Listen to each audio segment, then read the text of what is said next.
इस वीडियो में हम क्लास 9 साइंस की अरिहंत बुक से force and laws of motion के एमसीक्यू पढ़ेंगे। तो पहला वाला क्वेश्चन है कि अगर एक बॉडी पर रिजल्टेंट फोर्स 0 है तो हमारा आंसर होगा इसका बी वाला, body is in equilibrium, body equilibrium में होगी। सेकंड वाला है कि फोर्स एक मूविंग ऑब्जेक्ट की स्पीड को चेंज नहीं कर सकता है, तो इसका आंसर क्या होगा? इसका आंसर है फॉल्स। अब थर्ड वाला देखते हैं कि अगर मूविंग ऑब्जेक्ट में एक अनबैलेंस्ड फोर्स लगाएं तो इसका आंसर होगा बी वाला, स्पीड और direction. If an unbalanced force is applied on the moving object there will be a change in its speed और in the direction of its motion. अब फोर्थ वाला question है कि जब रबर बॉल को हाथों से दबाएं तो उसके शेप में चेंज होगा। ये इसलिए होता है क्योंकि, तो इसका आंसर है ए वाला, balance forces act on the balloon. Balloon पर बैलेंस फोर्स लगाया जाता है। वाला क्वेश्चन है एक ऑब्जेक्ट का इनर्शिया के, तो इसका आंसर होगा मोशन की स्टेट को चेंज करने से रोकता है, यानी कि सी वाला, to resist any change in its state of motion. Sixth वाला है कि एक मूविंग ऑब्जेक्ट का इनर्शिया डिपेंड करता है, तो इसका आंसर है ऑब्जेक्ट के मास पर, यानी कि सी वाला, mass of the object. Seventh वाला क्वेश्चन है कि धूल भरे ब्लैंकेट को लकड़ी से मारने पर डस्ट पार्टिकल्स निकलते हैं, यह कौन सा लॉ है? तो इसका आंसर होगा कि लॉ ऑफ इनर्शिया, क्योंकि ब्लैंकेट तो मोशन में आ गया पर डस्ट पार्टिकल रेस्ट में रहेंगे और डिटैच यानी अलग हो जाते। एट्थ वाला है कि एक हैवी ऑब्जेक्ट का इनर्शिया ज़्यादा होता है लाइटर ऑब्जेक्ट के इनर्शिया से, तो इसका आंसर है ट्रू। इनर्शिया मास के बढ़ने पर बढ़ जाती है। अब नाइन्थ वाला क्वेश्चन देख लेते हैं कि जो फादर का मास है वो 60 kg है और उसके सन का मास 30 kg है, तो फादर से चाइल्ड के इनर्शिया का रेशो है, तो इसका आंसर होगा 2:1, यानी कि सी वाला। देखिए कैसे हुआ ये, 60/30 करेंगे तो 0 0 कट हो जाएगा और यहाँ पर ये 2 जा और 1 जा, तो ये पे 2/1 आ जाएगा। 10th वाला क्वेश्चन है कि एक फ्रिक्शनलेस हॉरिजॉन्टल टेबल पर 2 kg मास का एक ऑब्जेक्ट स्लाइड हो रहा है जिसकी वेलोसिटी 4 मीटर पर सेकेंड है, तो ऑब्जेक्ट को सेम वेलोसिटी से मूव करने के लिए कितनी फोर्स की ज़रूरत है?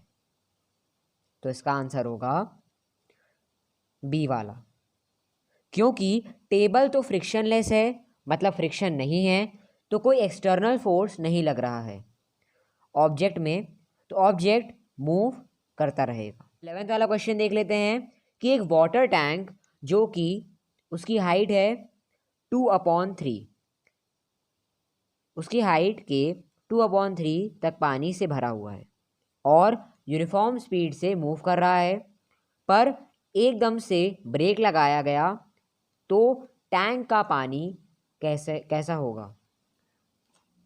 तो यहाँ पर इसका आंसर होगा मूव फॉरवर्ड, बी वाला, क्योंकि टैंक तो ब्रेक लगाने पर रुक गया पर पानी ड्यू टू इनर्शिया मोशन में ही रहेगा। वाला है कि मोमेंटम का ऐसा यूनिट क्या है? तो इसका आंसर है सी वाला, kg metre per second. 13th वाला है कि एक बॉडी में मोशन की क्वांटिटी को क्या कहते हैं? तो इसका आंसर होगा ए, मोमेंटम। 14th वाला है फिर कि 4 kg मास का एक ऑब्जेक्ट जो 4 मीटर पर सेकेंड की वेलोसिटी से मूव करता है तो उसका मोमेंटम क्या है? तो उसका आंसर है सी वाला, 16 kg पर सेकेंड होगा, क्योंकि momentum is equal to m into velocity, 4 into 4 दे देगा हमें 16 kg मीटर पर सेकेंड। वाला है कि एक फास्ट मूविंग बॉडी का मोमेंटम ज़्यादा है तो स्लो मूविंग बॉडी के कंपेयर में उनका मास कितना भी हो ये मैटर नहीं करता है, तो स्टेटमेंट सही है या गलत? तो इसका आंसर है बी वाला, फॉल्स। 16 वाला क्वेश्चन है जब मास और वेलोसिटी दोनों को चेंज कर दें तो एक बॉडी के मोमेंटम में परसेंटेज में चेंज क्या होगा? तो इसका आंसर है, तो परसेंटेज चेंज निकालने के लिए पहले मोमेंटम में जो चेंज आया है वो निकालेंगे, तो डबल मोमेंटम मतलब 4p और पहले मोमेंटम था p, तो चेंज आया 4p minus p is equal to 3p। अब ये 4p कैसे आया ये हमें मालूम करना है, तो p is equal to m into v, और m हो गया है 2m और v भी 2v हो गई। तो नया मोमेंटम हुआ 2m इंटू 2v, क्योंकि momentum is equal to m into v होता है। तो 2m इंटू 2v होगा 4mv, और mv को p लिखेंगे, तो नया momentum is equal to 4p हुआ। तो अब परसेंटेज चेंज का फॉर्मूला होता है change in momentum divided by initial momentum, जो कि है p, और 100 से मल्टीप्लाई करने पर 3p डिवाइडेड बाय p, और 100 से मल्टीप्लाई करने पर p को p से कैंसिल कर देंगे, 3 को 100 से मल्टीप्लाई करने पर आंसर आएगा हमारा 300, यानी कि 300%। अब क्वेश्चन नंबर 17 है कि एक डाइन होता है, तो इसका आंसर होगा 10 to the power minus 5 newton. Dyne force की CGS सिस्टम है, मतलब 1 newton is equal to 1 kgm upon s square, मतलब 1000 gram into 1000 centimetre upon 1s square, क्योंकि 1 kg is equal to 1000 gram होता है, और 1 metre is equal to 100 centimetre होता है। तो 10 to the power 5 g centimetre per second square, मतलब 1 dine is equal to 1 upon 10 to the power 5 newton, या फिर 10 to the power minus 5 newton होगा। अब 18 वाला क्वेश्चन देख लेते हैं। 18 वाला क्वेश्चन है कि 1 न्यूटन मतलब वो फोर्स जिसमें मास 1 kg है और एक्सेलरेशन है कितना, तो इसका आंसर होगा डी वाला 1 मीटर पर सेकेंड स्क्वायर। अब ये कैसे निकला है ये देख लेते हैं। देखिए m is equal to 1 kg, यानी कि mass is equal to 1 kg, और फोर्स है 1 न्यूटन। हमें मालूम है कि force is equal to m into acceleration, तो एक्सेलरेशन होगा फोर्स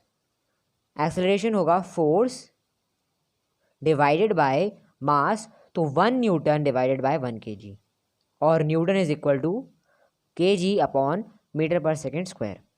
तो kg को kg से कैंसिल कर देंगे, तो बचेगा metre per second square.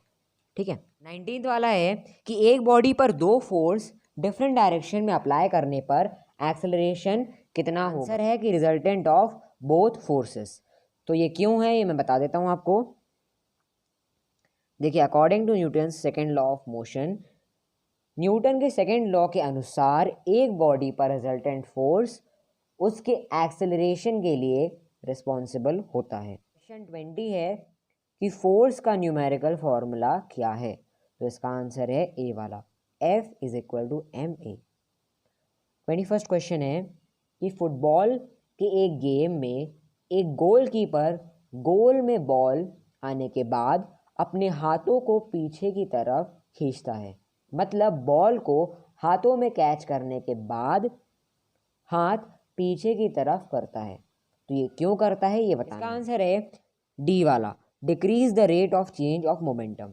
Momentum के चेंज होने का रेट कम हो जाता है क्योंकि टाइम बढ़ जाता है, जिससे उसके हाथ पर फोर्स कम फील होता है। अब 22 क्वेश्चन है कि एक स्टूडेंट 2 kg मास का एक ब्लॉक 1 न्यूटन के मिनिमम फोर्स के साथ मूव कर पाता है, तो ऑब्जेक्ट और सरफेस के बीच का फोर्स ऑफ फ्रिक्शन बताना है। ऑब्जेक्ट को जस्ट मूव करने में लगा मिनिमम फोर्स ही फ्रिक्शनल फोर्स होगा। तो आंसर है हमारा सी वाला 1। थर्ड है कि 5 kg मास की एक बॉडी पर फोर्स लगाया जाता है और उसकी वेलोसिटी 8 मीटर पर सेकेंड से 12 मीटर पर सेकेंड चेंज होती है। तो फोर्स का मैग्नीट्यूड बताना है। तो न्यूटन के सेकेंड लॉ के अनुसार force is equal to rate of changes, यहाँ पे आप देख सकते हैं force is equal to rate of change in momentum होता है। F is equal to m bracket में v minus u upon t होगा। यहाँ u is equal to initial velocity is equal to 8 है और v यानी कि फाइनल वेलोसिटी 12 है और t यानी कि टाइम 4 और m यानी कि मास 5 है। तो वैल्यूज पुट करेंगे 5 ब्रैकेट में 12 minus 8 upon 4 is equal to, यहाँ पर 4 और 4 कट जाएंगे तो ये बचेगा 5, यानी कि 5 न्यूटन है आंसर हमारा। तो हमारा आंसर है यहाँ पर सी वाला। देख लेते हैं। तो 54 किलोमीटर पर आवर की स्पीड से एक ट्रक मूव कर रहा है। ट्रक ड्राइवर ने अचानक ब्रेक लगाया और 5 सेकेंड्स में ट्रक रेस्ट में आ गया। तो हमें एवरेज रिटार्डिंग फोर्स बताना है तो जो ट्रक पर लगा। अगर ट्रक और ड्राइवर का मास 400 किलो है तो हमें initial velocity u is equal to 54 kilometre per hour दी है। तो किलोमीटर पर आवर को मीटर पर सेकेंड में कन्वर्ट करेंगे तो 54 into 5 upon 18 metre per second करेंगे तो 18 और 54 को कैंसिल करेंगे तो 3 और 1 हो जाएगा। फिर 3 को 5 से मल्टीप्लाई करने पर 15 मीटर पर सेकेंड हो जाएगा। Final velocity v is equal to 0 है क्योंकि ट्रक रेस्ट में आ गया और टाइम यानी कि t 5 सेकेंड्स दिया है। अब रिटार्डेशन मतलब एक्सेलरेशन निकालना है पर एक्सेलरेशन की वैल्यू नेगेटिव में आएगी। तो a is equal to v minus u upon t is equal to 0 minus 15 upon 5 is equal to -3 metre per second square. तो एवरेज रिटार्डिंग फोर्स यानी कि F is equal to F into a का मतलब यानी कि F is equal to M into mod a. Mod a का मतलब होता है एक्सेलरेशन पॉजिटिव ही होगा। तो F is equal to 400 into 3 is equal to 1200 newton होगा। तो हमारा आंसर है ए वाला। 25th क्वेश्चन है कि F1 और F2 दो फोर्सेस हैं जो एक बॉडी पर लगाए जा रहे हैं। फिगर में दिख रहा है तो बॉडी में एक्सेलरेशन बताना है। वो सबसे पहले हम रिजल्टेंट फोर्स निकालेंगे। F is equal to F2 minus F1 is equal to 65 minus 50 is equal to 25 newton हुआ। तो अब न्यूटन का सेकेंड लॉ लगाएंगे। F is equal to M A, यहाँ M इज इक्वल टू 5 है तो 15 is equal to 5 into A होगा। A निकालेंगे तो F डिवाइडेड बाय M करेंगे तो 15 अपॉन 5 होगा।